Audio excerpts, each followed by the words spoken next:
Today on the show, we're talking about Dune Prophecy with Alison Schapker and Jordan Goldberg.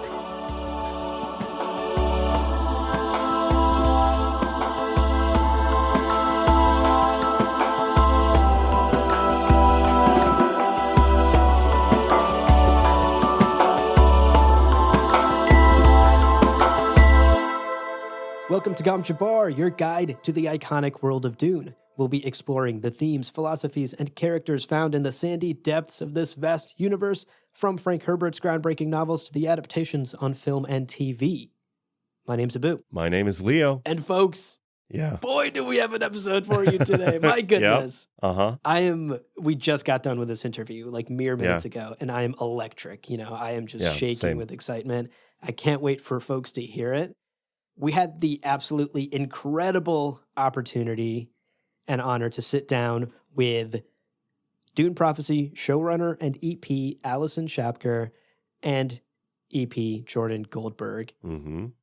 What a great chat. I think the immediate takeaway I got from our chat, I don't want to reveal too much. People are about to listen to it. But I walked away feeling like these are Dune fans. Yeah. They love Dune as much as I do. Yeah. And they want to do their best to knock this show out of the park. And that, to me, is all I'm asking from any adaptation. Yeah. Even only having seen what we've seen of the show so far, that was already something I was feeling. But the conversation really cemented it for me. Is like they care. They want to get this right. They're handling their piece of the Dune legacy with care, as much care as they can muster. Now, you're going to hear that conversation we had with them, but before we get into that, we do need to get through our housekeeping. So for our spoiler warning today, we talked about things that have happened in the first 2 episodes of Dune Prophecy. So if you haven't yet watched the first 2 episodes of Dune Prophecy, first of all, what are you doing? Go watch it. Go! It's worth watching. Go watch it. It's great. And we also, I think there's some light spoilers here and there for Sisterhood of Dune as well. So that's the Brian Herbert, Kevin J. Anderson book. So if you haven't seen those 2 episodes, or if you haven't read that book, you've been warned. And of course, a huge shout out to our Kwisatz Haderach level patrons at the top of the show here. Rob Silver, Daniel Dion, Jonathan Lambert, and C.R. Spruill. Folks, interviews like this, and I truly mean this, interviews like this do not happen without your support, without the foundation of support we get from our patrons that allows us to keep putting in the incredible amount of hours into this show. That is what leads to doors opening and opportunities to talk to showrunners, to talk to YouTubers like Quinn, to work with incredible people and have access to those conversations. So truly, from the bottom of our hearts, we thank you to our Kwisatz Haderach level patrons, and we also thank all of our patrons who support us. And of course, if you are currently not in a place to become a patron, if maybe a monthly subscription, maybe you got subscription fatigue, quick reminder, we also did set up a way to make one-time tipping a thing. So you can buy us a spice coffee, you can pay for a couple spice beers, whatever you want. That link is in the show notes as well. That's right. Okay, so the game plan for today's episode is very simple, folks. The game plan for today's episode is very simple. We sat down with Alison Schapker and Jordan Goldberg to talk about Dune Prophecy and ask them everything from production questions to the deep-cut Dune lore questions. Okay? We asked about the spice cocaine and we got an answer. So you're going to hear all of that after a short break, so stick around and we hope you enjoy it. We'll be back in a minute with Alison Schapker and Jordan Goldberg. So, Alison, Jordan, what a pleasure to have you both on the show. What an honor to get to talk to you about Dune Prophecy and just about Dune in general, to geek out with both of you. First question is a very easy one. And Alison, let's start with you, and then we'll hop to Jordan. Can you tell us your Dune origin story? When did Dune first come into your life?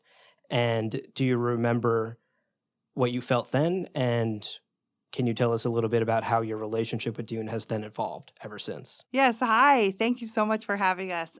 I have a very strong sense memory of reading Dune as a teenager, like to the point where it's almost like a like they say, like the Proustian kind of, like I can remember being in my attic. Like I had an attic room with very weird wallpaper. And I remember being on the bed and like the old book cover. And that's not true of every book you read, so it was really like that kind of, I felt so transported as a young person, and I didn't read it with any context. I mean, I just picked it up and I think I had a sense that there was something classic about it. But then I just sort of fell in and had the most amazing read and, had my kind of mind blown.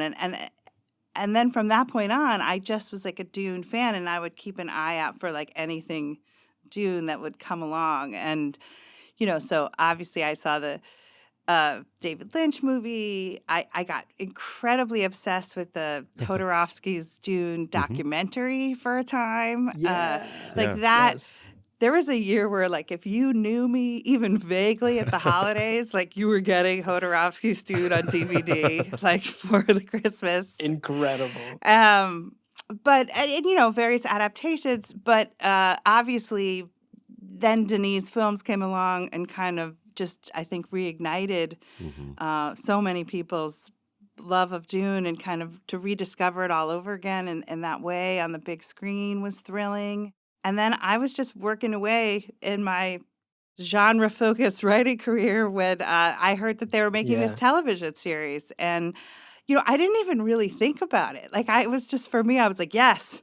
Like, Dune, like the chance to participate in something Dune-related was such a privilege and such a dream, like I didn't even know I had, because it felt so, you would just never imagine that life would present itself with that kind of an opportunity. So Jordan and I are thrilled. It's been an amazing ride, kind of diving in. So that's I'm just a lifelong Dune fan, I guess. Yeah, and that much is very obvious from the interviews we've read and the sort of other shows and interviews we've listened to in preparation for our conversation with you today.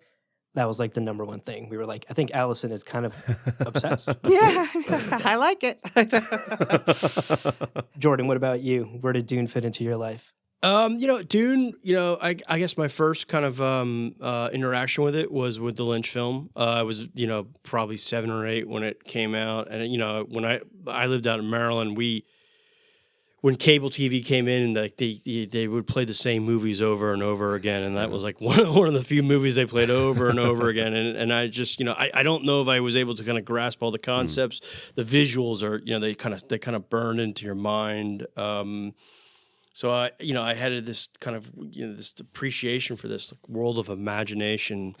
I didn't really kind of grasp onto what the story was, but then as I got older, I was exposed to Dune again through the computer game Dune 2, and playing that game, and the real time strategy of it was just sucked you in. It was like the most immersive experience, and I felt like I learned a lot about the world, because I believe Harkonnen and Atreides are all on the. There was another family, I guess, in that game as well, mining the spice in there. So you learn about the worms, Oros, something like that. It was such a massive rule based kind of game that kind of taught you a little bit about the world. So then I was like, I gotta try to read this book.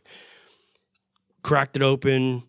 Went through it once. Again, not much of a critical reader, but like kind of got blown away by this idea that you could have a hero that kind of has a very kind of curvy hero's journeys path. You know what I mean? Yeah. And at the end, what is he a hero? And then as I got older again, I remember reading it with a more critical eye. Well, I guess with more of an academic sense of knowing who Frank Herbert was a little bit more and what the themes were, and I found that.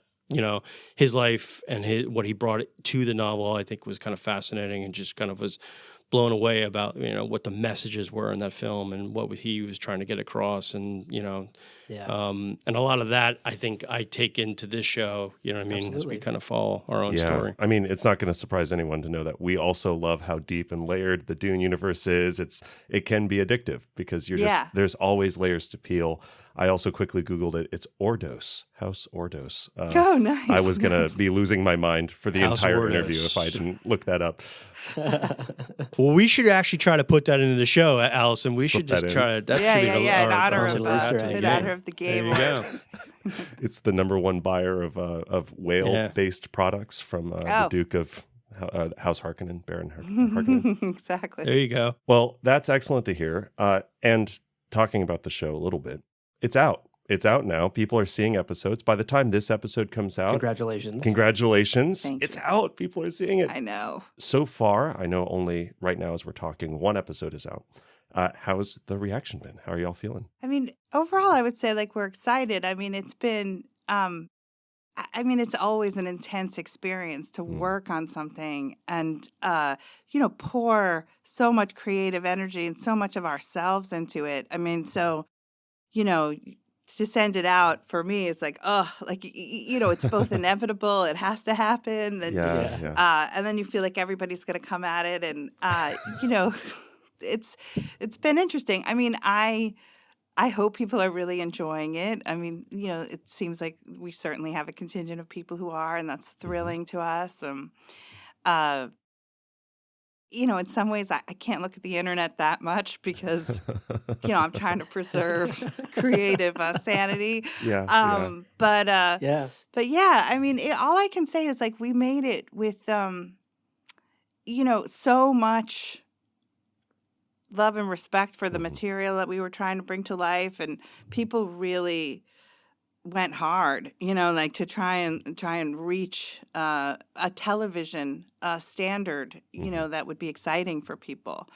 And I don't know that I imagine being like so directly one-on-one compared to the movies, as a sense of like, because on some, but at the same time, that's probably inevitable as well. So, just trying to stay positive and like hope the show finds itself, because look, we're obviously massively invested in it and have more story we'd like to tell, so we hope people are enjoying it. Yeah, totally. Yeah, and you know what, block and mute whoever you need to on the internet. Else, right? Yeah, always. That's called self-care in 2024. Yeah, exactly. Well, Alison, we want to get into some of our questions about the show. In particular, we had one of our listeners, Luna, who absolutely loves some of your other projects that you've worked on. Mm-hmm. Luna in particular called out Alias and Fringe as two properties that she's obsessed with. She actually wanted to know what the experience was like for you working with a more pre-established source material, right? You've worked on shows that are original stories. What was it like to now work within a sandbox that did have edges? Yes. I love that. I mean, I think that's a really interesting creative challenge, especially in a world like this where you feel like it's the world's most excellent science fiction sandbox. You feel like, okay, we're inheriting a lot of really rich themes and characters and world building. And I think that the way we tried to structure our series was, we used the Sisterhood of Dune and the Schools trilogy that Brian Herbert and Kevin Anderson wrote as the seminal texts, and they definitely gave rise to the show. And, very much we knew we wanted to tell an origin story of the Bene Gesserit, and also the fact that the Harkonnen sisters, you had two Harkonnen sisters, and Valya Harkonnen as the second Mother Superior, personally, I thought was a really fascinating opportunity to look at a family that was going to, become so extreme and villainous in the future, sort of where they started and why they met this moment and who was Valya and were there seeds of that in her, but also what were her goals and just sort of create a bit of a origin story for that family as well. And we used the books as our guide and I really liked this structure we have of trying to tell both a coming-of-age story of young Valya and how she inherited the sisterhood, and that puts us a little more squarely in the timeline of the books. And so we tether ourselves in that way to the source material, but we also created a part of our story in conjunction with the Herbert estate that's outside, that's a little after the books end, so we're also getting to build some lore as well, and I think hopefully will make for a satisfying television experience, and just the way we can tell one woman's story over time. And as you know, Dune is so nothing if not plans over time. So we wanted to build that into the show as well. Yeah. I mean, how exciting is it that you get to add sand to the sandbox? I mean, it's so exciting and so humbling, but so exciting. I mean, very thrilling to have a little bit of the sculpting to be what serves our story, but very much in keeping with this world and these characters. I've also already heard from people, it's so cool to take someone like Baron Harkonnen and Fade Rautha Harkonnen, who people now have seen in the movie theater, to then focus on Harkonnens and show a different side to the Harkonnen-Atreides feud. It is, I think it's a brilliant choice, and I've already heard other, like, just kind of normies or like casual, maybe newcomers to the Dune universe being like, whoa, Harkonnens? Like, aren't they the bad guys? And now they're the main character? That's so cool. I think that's really, it's excellent. And it's been fun to read the Sisterhood of Dune and some of those seminal text works, but also just to see the show. It's so cool. Oh, that's so nice. I love that people are saying that. I mean, well, because it's fun to think about like how the Harkonnens came to be, for sure. I mean, it was that when Alison called me about Dune, I'd have to say, like, the thing that really, because I Dune, it's a heavy lift to do anything with it because it's so, it's a sandbox, but it's a fucking 3 football field sandbox. It's huge. You know what I mean? And there's a lot of sand that goes in that box, and you got to get sure that the sand is right, or people are going to yell at you. Which, you know what I mean? Totally. So, and even though the television show is like a long form medium, so you're able to kind of get more out of it than a movie does, and that's why hats off to Denis. Like he really nailed that story. In the movies, I just feel like he got the great essence of it. He had made the right choices to kind of tell that story. Now that we're on a TV, in a way, it's sort of like, you can be paralyzed by how much stuff that you got to feel like you got to, pay honor to in that story. But the thing that got me is that when Alison was telling me about it, when the idea that a Harkonnen was sort of at the center of this all, and more of an anti-hero role, it really was fascinating to me. Because I think anti-heroes play extremely well, particularly on places like HBO. They have a history with great anti-heroes and stuff like that, and I think there's a lot of fun to be had with a story like that. I'm curious because like going into a TV show, to your point, Jordan, like you have some more room to play with than you would in maybe like a 90-minute 2-hour 2.5-hour movie, but Dune is so large that you still need to pick and choose. So I'm curious how you honed in on this is the story, this is the message we're trying to tell across one season of television. How do you hone in? What I suppose kittens do you drown? The things you wish you could squeeze in, but just can't tell in a 6 Is that a saying? Series. That is a saying, yeah. What? Drowning your kittens is like a... Oh, my God. I know. I'm not going to let my daughter listen to this podcast. I know. She'll be like, kittens. Not kittens. No kittens were harmed in the production of this show. Exactly. Well, we knew. I mean, you knew that the cool thing about the show for me, other than Valia Harkonnen, but it was also sort of the foundational story of the Bene Gesserit, right? So you wanna kind of for lack of a better phrase, pull back the veil on that and show you the inner workings of the order, how they recruit, train, how they operate in the shadows. What it takes. I thought that was a lot of fun.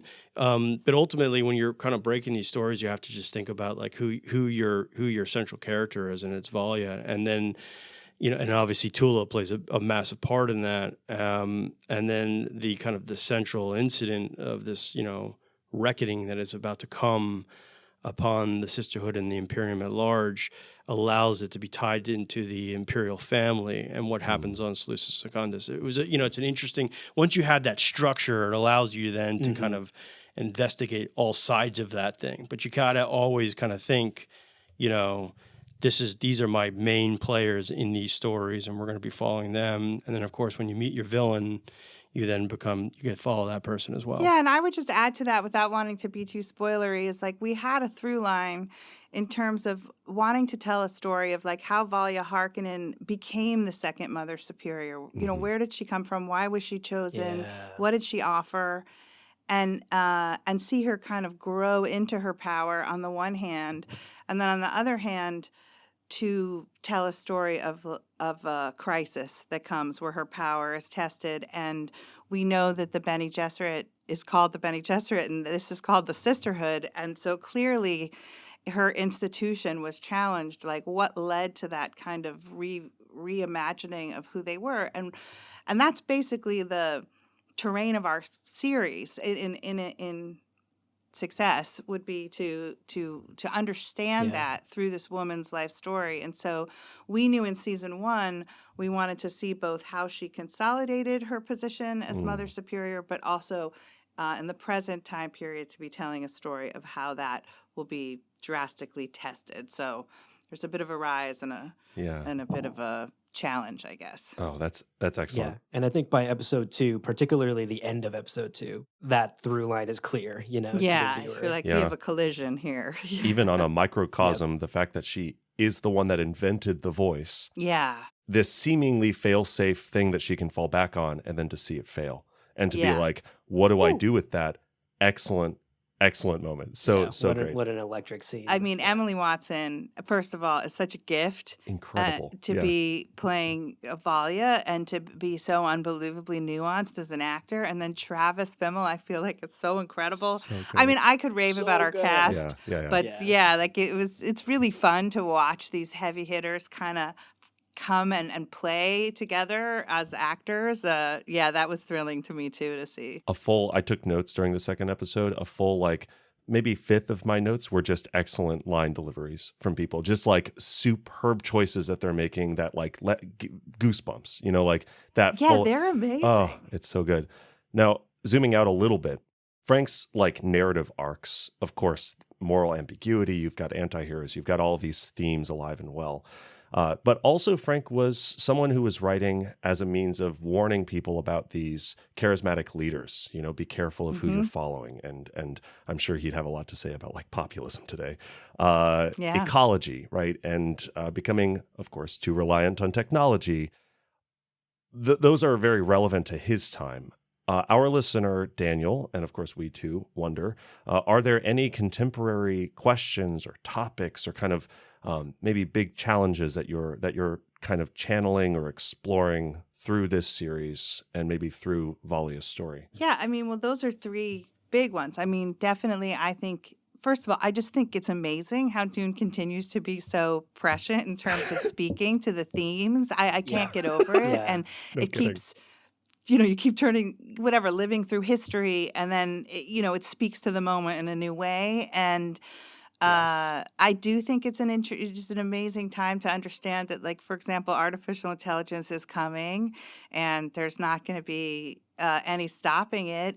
And it's going to upend it for better and worse. And I'm sure, like any tool, it's going to be something we all, or not all, but those of us who make use of it will be trying to define, but it's happening so fast and it's happening so rapidly, and it's sort of ahead of people's learning curve a lot. And I think it's interesting to be having that happen in daily life and then be in this creative space where you're in the aftermath of thinking machines, and people are really trying to sort of rebuild and out of the rubble asking themselves in a totally different way, what makes us human? And I think that question, as much as what is the role of technology and where do we want to outsource, what does it mean to outsource parts of our thinking and parts of our humanity? And we've done it before. It's not that I think this is a wholly new thing, but I do think those kinds of questions that Dune is asking are really, I just think give you an interesting leverage point on today. Because, for sure, yeah. I think it's something always worthy of considering, sort of what makes us human, and how do we want to hold on to? What do we want to hold on to? Or or what are we gaining or losing by interfacing with machines? So that's one. Yeah. But politically, I mean, Dune's endless cautionary tales of politics and what does it mean? What stories are we telling? Who's telling those stories about our leaders, about institutions? What do we put our faith in? When is it good to sort of question? When are we only seeing the tip of the iceberg? And then actually, like, what is in the iceberg? I mean, I think the Bene Gesserit, like they go very deep. Yeah, there was a couple key lines for me. It was like, power doesn't corrupt, it attracts the corruptible. I think was very relevant to what we were trying to do. He had a line that says that, at some point a man must recognize the myth that he's in. And I think that kind of speaks to what Alison is talking about, the stories they tell. The thing that really that gets me, and I think it's probably one of his final messages in it, as he runs through his books. Our composer, Volker Bertelmann, did that movie Conclave that's out there. I don't know if you guys seen that, but there's a great moment in Conclave where the Ray Fiennes character is giving a sermon, and it's about certainty is the kind of destruction of faith. You know what I mean? And Herbert has been, he said a couple times about, the universe is too complicated to get a full grasp on. Their uncertainty will always be there, but people are so terrified of that they will do anything they can to make it certain. And so I think a lot of these schools and these people in Dune are always engaging in, controlling the future, because it's a way to kind of secure themselves against the tides of uncertainty. And I think the anecdote for the Herbert is, I think he was a decentralist, because I think that's where the book goes, with scattering and all that stuff like that. So they're relevant to me in looking at what we're doing with our story. Yeah. And certainly the warnings of like trying to grip the future too tightly that Frank repeated many times throughout the books, right? Yeah. His advice to embrace chaos, to leap into the unknown, all of those big themes have always resonated with me too from the books. Yeah, I think he saw in his years of working for the government that institutions that were created to solve certain problems, their existence beyond the solving of that problem ended up creating the same or more problems. You know what I mean? Right. And it's an interesting dynamic. Yeah, and to create a show that's centered in this time in the Dune universe where many schools are popping up to quote unquote solve problems. Yeah, it's really, I think, what does he say? It's a time of great imagination and great rebuilding, but it's also like a really dangerous time, and you still have a lot of anti-technology fervor out there and fear. And that's another theme, I think, related to today. Like, how are people's, Jordan, like you're talking about, like sort of either existential uncertainty or feeling like there's social forces they don't understand, or that experience of larger uncertainties being present and the fears that arise. And then how is that something that can be wielded or shaped or used? Yeah. We see that with Javico Carino being very quick to say, let's control what information gets out, because it will become a circus of fear if these rumors start to fly and stuff. So absolutely. I see that in some of the character choices. That's great. Yeah. Also very relevant to today. Yeah. Totally. But the AI thing, I think, is massive. As Alison said, it's massively one of the backdrops of the story. And, Alison and I worked on a show that had a lot of AI in it and showed you that how the relationship between AI and humans work. And then I think with this one, it's interesting too, because it's like, obviously, there's a Brian and there's a Frank Herbert version on, the kind of the machine wars and all that stuff like that. But I do think at some point it is a conflict between man versus machine or AI, but it's also at some point, AI influences people. It does become, there is ideological divides on people who actually believe that, we need machines to live our life. Absolutely. And there are people who believe like, no, we don't. And that is also explored in our show. Like, you know what I mean? That's how we bridge this gap. You know what I mean? Because I don't think those things are mutually exclusive, No. Yeah. Well, something we've always struggled with, like Leo and I have personally struggled with on this podcast, I'm sure you and the creative team talked a lot about on the show, and that's trying to balance newcomers to the series, especially with the flood of Denis Villeneuve newcomers who maybe have only seen those movies, versus we affectionately on the show call them our Dune daddies, the like dads who love sci-fi 40 years ago and have been obsessed with Frank Herbert ever since. Yeah. Trying to bridge the gap and tell a story that is powerful and meaningful for both of them. How did you and the creative team try and tackle that with this show? Yes, we did. I mean, that was a very conscious thing. I love the Dune dads thing. I mean, we have some writers on staff whose dads read them Dune. So it's like Spice daddies. It really is an intergenerational, or can be meaningful in families in that way. I mean, I think that's so cool.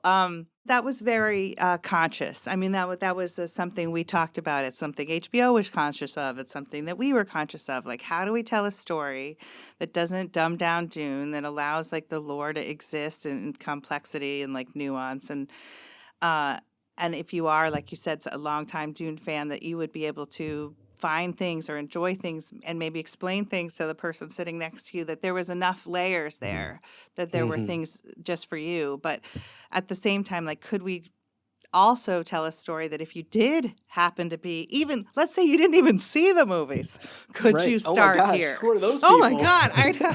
I don't know who those people are. I've heard or about the people books, like that, but that, no. But just like really wanting to tell a story that, if you just were coming with these characters at this time, could this be a point of entry into the universe? And I think it can. I think any story, obviously, 10,000 years as a buffer to the main Herbert books and the films allows, you don't have to feel like you're constantly butting up against or everyone's going to know the outcome of your story and we all know how it ended. Because, we're early enough that, we have room to surprise people, I think.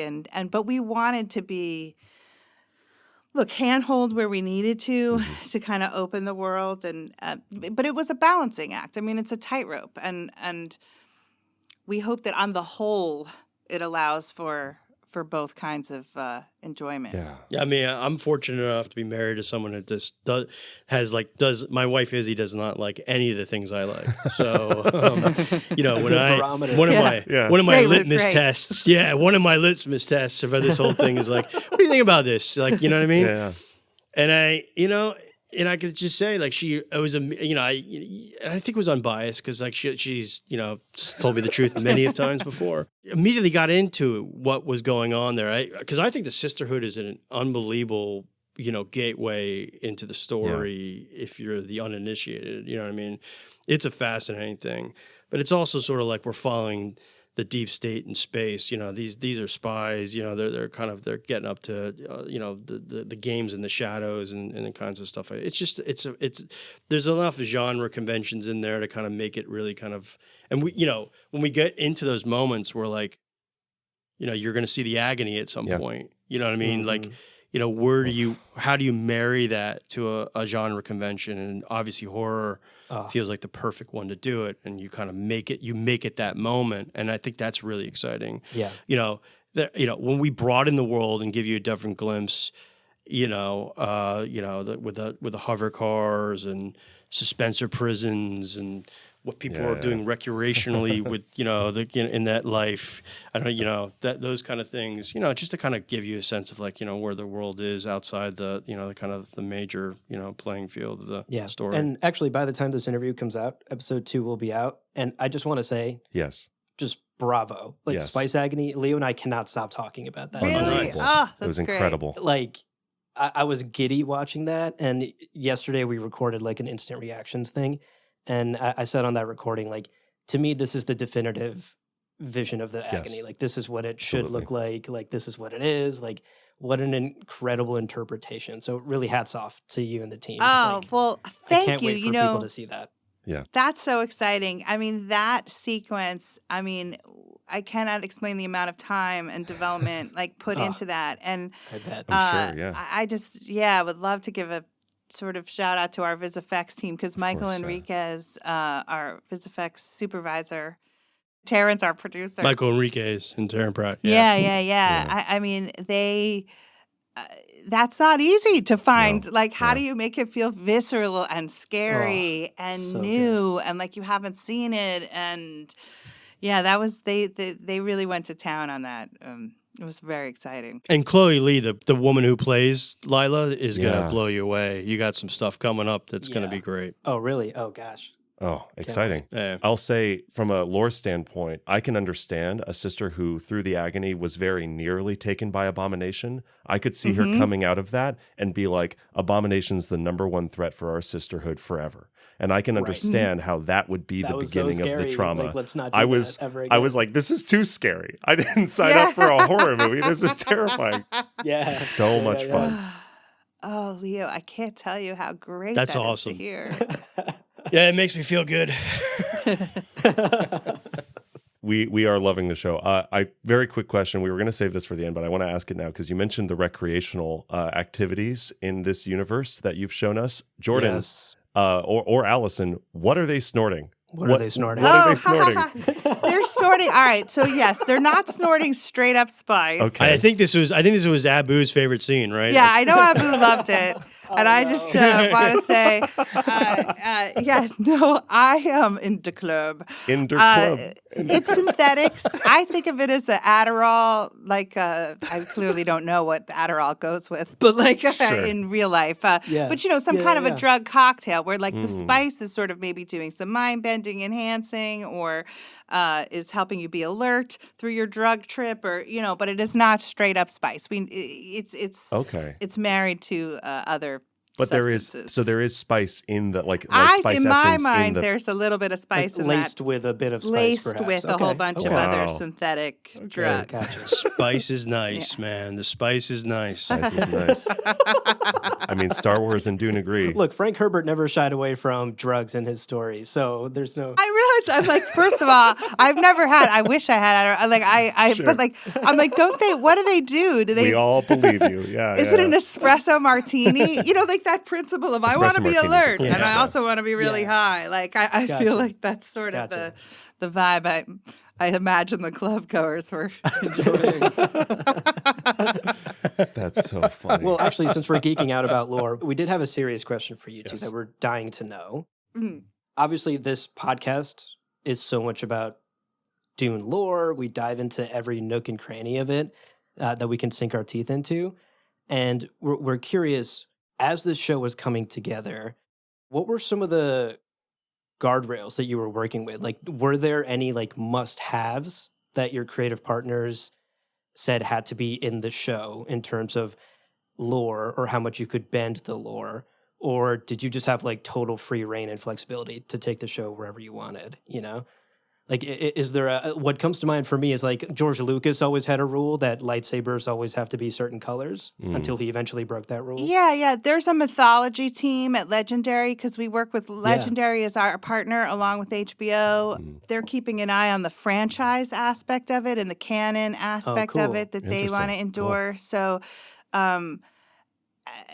And they're triangulating the Herbert estate, and there's just like a lot of people with eyes on the world, and I think people do want to build it out in a way that it can all exist, without, running smack into each other as logical impasses. Occasionally, they would say like, well, this is not happening in this time period, but you could do it like this, like if we wrote ourselves into a canonical issue, which didn't happen very often because I think we're fairly familiar, but like but they would tell us, they would tell us, and so I felt good. Like I felt like when the scripts went through like the vetting process at HBO, at Legendary, at the Herbert, like by the time everybody signed off on it, I felt like it had been, QC'd on that front, to make sure which is good. Yeah, they were very. I think they were slightly helpful too. Some of the world building. I mean, I remember reading. They would review the scripts and stuff, and they would have their personal opinions on certain things, and helping us kind of stay within the realms of what was possible.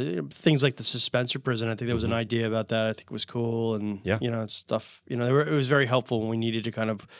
How can we make this more interesting with some more world building that kind of adheres to the canon? And as you'll see as the show goes on, the canon becomes very important. I mean, not to reveal much, but it does. It becomes a thing. You know what I mean? Huh? And they were so supportive. I just felt like everybody, all the executives, like were very much wanted to help us tell our story, which is great, as opposed to also tell the story they want to tell. It was sort of so if there was a sort of canon issue, I just remember the Herbert Estate and Legendary and HBO being like almost like problem solving with us, sort of. Oh, cool. Yeah. That's so good to hear. Yeah. Kind of along those lines, like there are some really cool factions in the Dune universe, and naturally we don't want to get too much into spoiler territory, but kind of as a quick question, are we going to see, I know that right now at the time of the Sisterhood being founded, also Gilbertus is founding the Mentat School. Mm-hmm. Are we going to see Mentats in the series? Are we going to see Venport and his navigators or other great houses? Ordos, is House Ordos going to make a surprise appearance? I'm now dedicating the whole second season to House Ordos. Yeah, the last 2 episodes, it's all about House Ordos. Exactly. Or so much. Are these things that maybe you're saving for hopefully like future seasons, future storytelling? Right. What can you say? Well, yes, the we can say that the schools are all rising, and they are all looking to both fill the various voids left by the outlawing of thinking machine technology, about trying to protect the future in their own ways. They're competitive. So we focus a lot in season 1, like with nods to the other schools, but very much on sort of getting to know the sisterhood as it stands. But I talk about somebody who doesn't like living in a time of uncertainty. It's like me right now, waiting to see, like, are we going to get to tell future stories? But yes, we would love to, as we're thinking about where we want to go from here, I would say things like the Mentats are, yes, absolutely, we want to get into. Yeah, and I would say that we're gonna, when these things enter the picture, our promise to you guys and all the fans out there is that we're gonna make it count. It's gonna be cool. You know what I mean? So we want to do it justice. And look, I mean, it's funny. I thought we were doing well at kind of keeping the lore from overtaking, you know what I mean? Like, and keeping like the story very followable, and then the lore is there. And then it's funny. Some people are like, there's so much lore. It's just endless Dune lore. And you're like, really?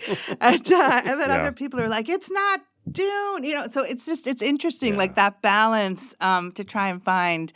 But yeah, if we have more runway to tell story, I would say like, you're gonna get to know the young Imperium, and all those touch points in the books are absolutely things that we are going to be reaching for as making part of our world on screen as well. I hope we get there. I hope we see it. I can't help but think about the wider audience, their confusion around Mentats from Villeneuve's films, because Villeneuve naturally had to also focus his narrative, and there was a lot of questions about like, okay, Thufir, what did he do with his eyes? Ew, stop that, And I think like so fingers crossed, we're rooting for you 100%. More Dune is good Dune, as we always say. That's how I feel.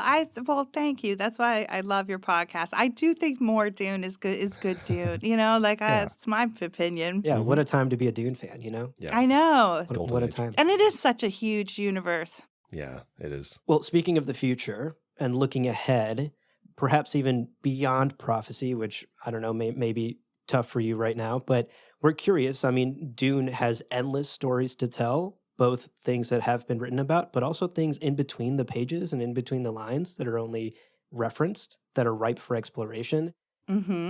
Alison, Jordan, I'd love to get answers from both of you. What other Dune stories, if you were handed a blank check, would you love to tell? Oh, it's so interesting.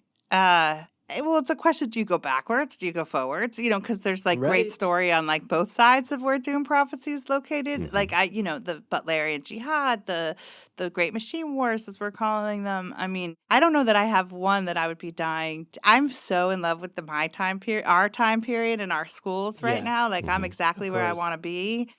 So I don't know, Jordan, do you have a specific? Yeah, I from the book, I really I was really intrigued by the smuggler characters. That Gurney kind of. I just think that's a whole. It leans a little bit towards a little bit of the Star Wars stuff, but I do think politically it's an interesting.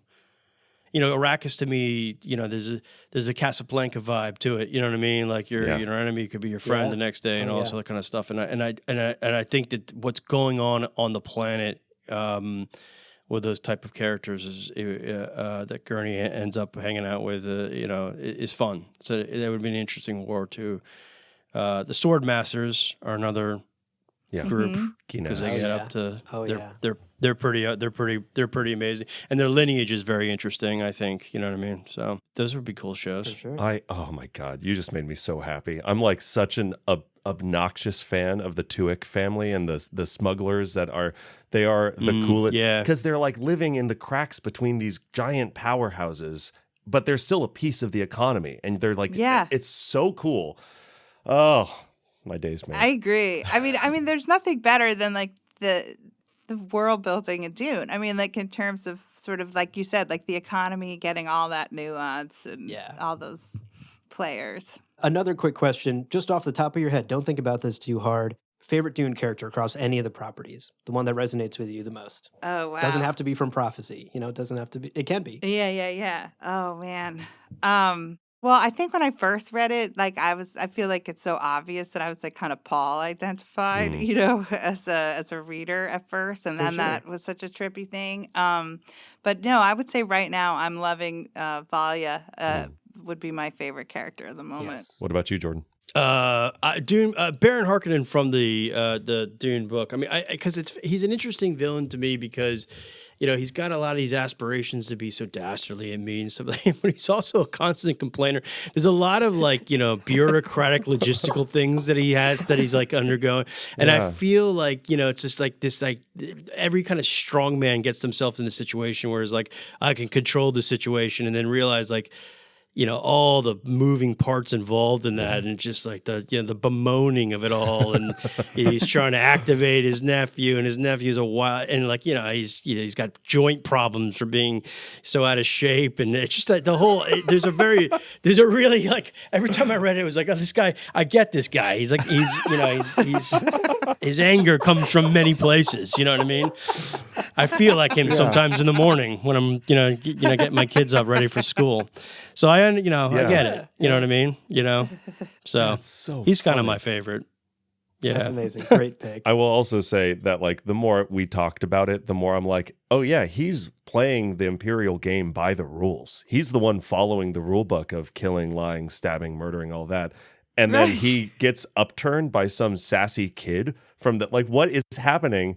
I found myself a lot more sympathetic with him the more time I spent thinking about it. Yeah, the older you get. I know.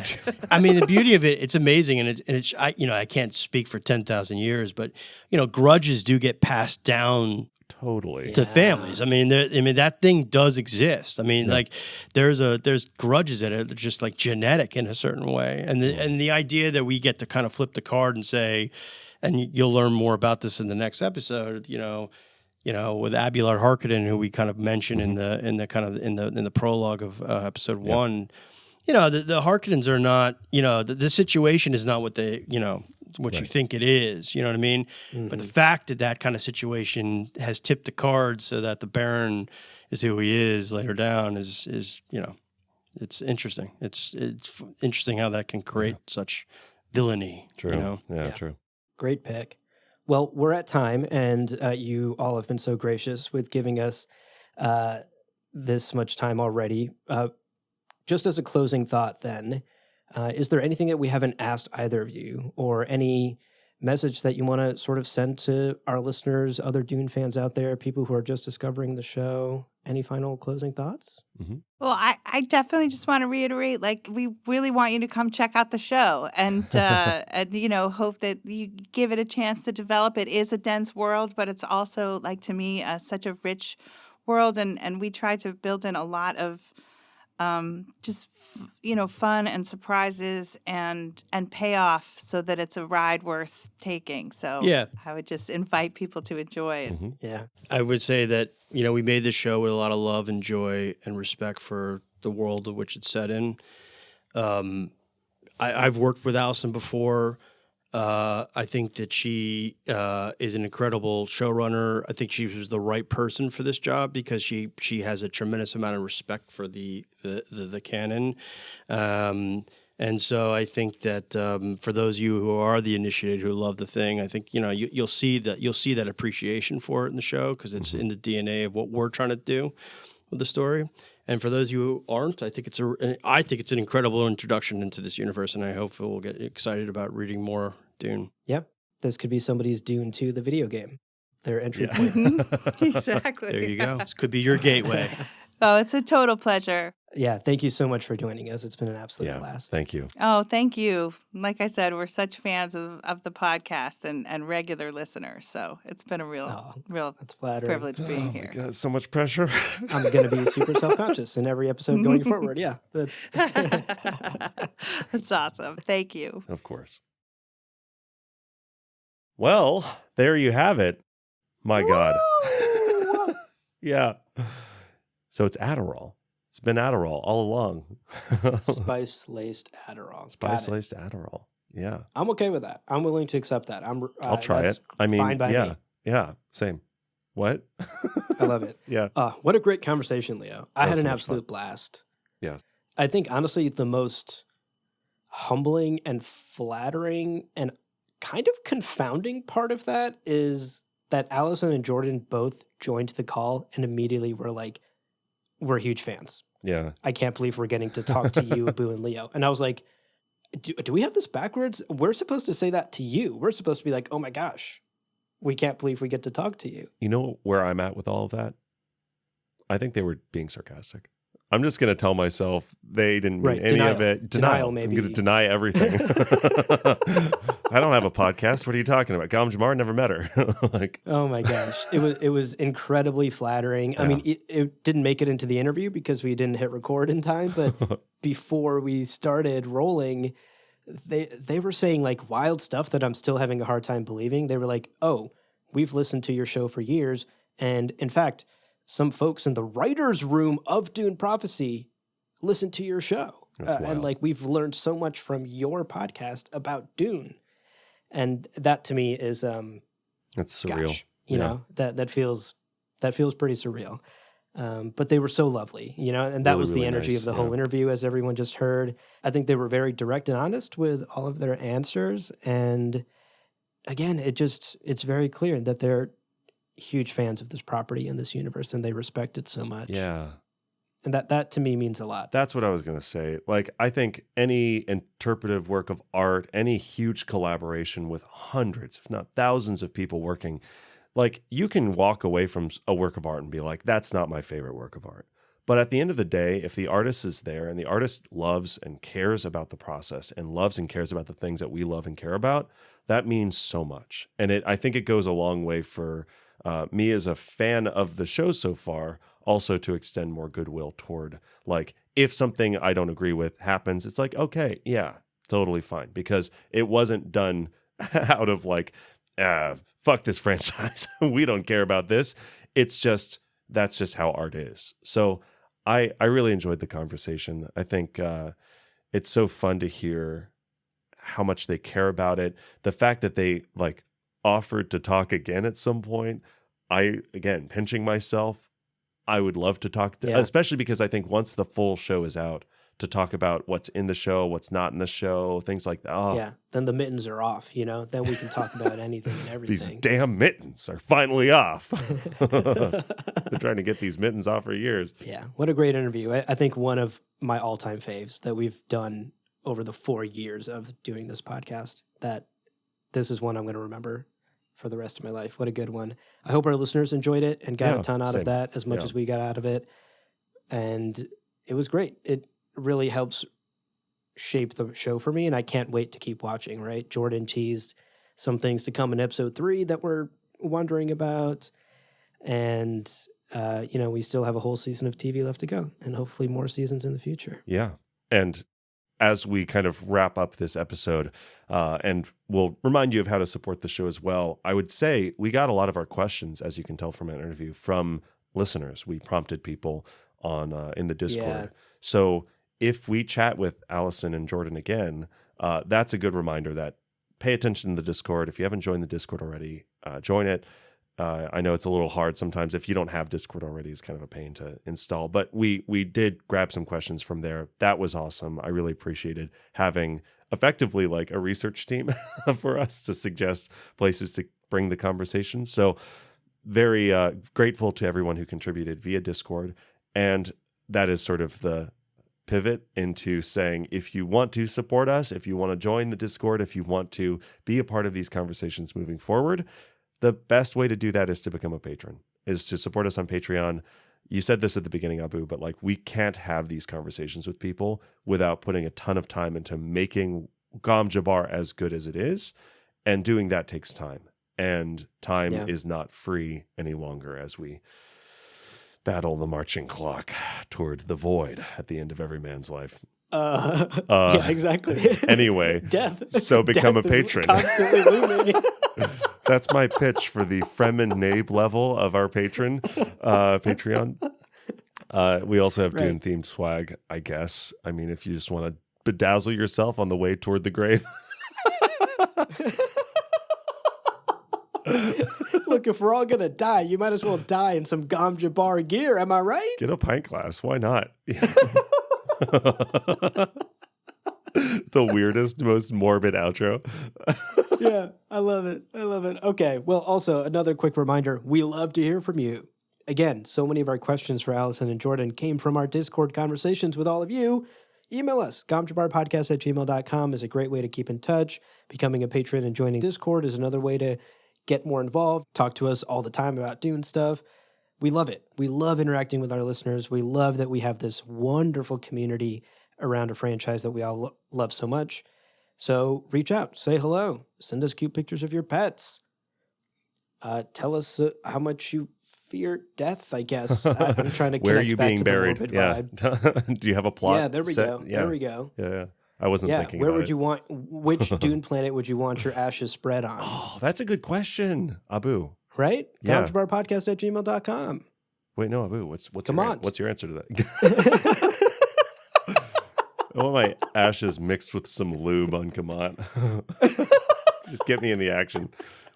I might be out of the fight, but tap me back in, coach. Yeah, put me back in. Sex until I die and after. And after. Yeah. What about you? Where are we spreading your ashes in the Dune universe? You know what? Old Terra. No, that's dumb. Okay, wait. Oh, that was kind of poetic for a second. I was going to say, you backtracked. It's a strong poetic stance, but I don't think it's true. I don't know. Wallach 9. I think among the apple orchards on Wallach 9. Beautiful. That'll make a lot more sense to people once we've talked about Chapter House, but like there's something really beautiful about the apple orchards on Wallach 9. Yeah. Or on Chapter House. Sorry, Dune Chapter House. Yeah.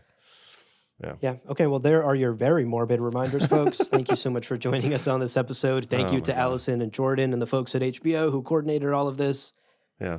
What an absolute blast. And we were very honored to have this opportunity.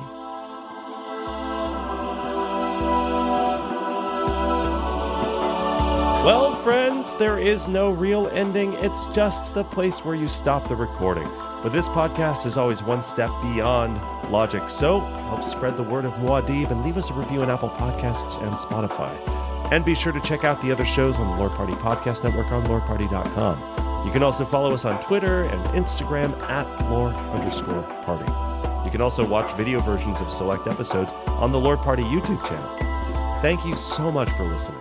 And remember, whoever controls the podcast controls the universe. We'll see you on the golden path.